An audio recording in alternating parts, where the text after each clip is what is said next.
Aminado si Senator Panfilo Lacson na matagal ng personalan ang debate sa Reproductive Health Bill. Ayon kay Lacson, passionate ang magkabilang panig sa kani-kanilang posisyon sa naturang issue. Gayunman, sinabi ni Lacson na gaano mang kahaba ang debate ng mga senador at kongresista, mauuwi pa rin ito sa botohan.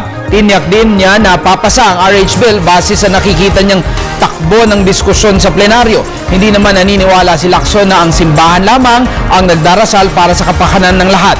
Lahat anya ng tao ay may kapasidad na mag-isip at ng gabay sa Diyos.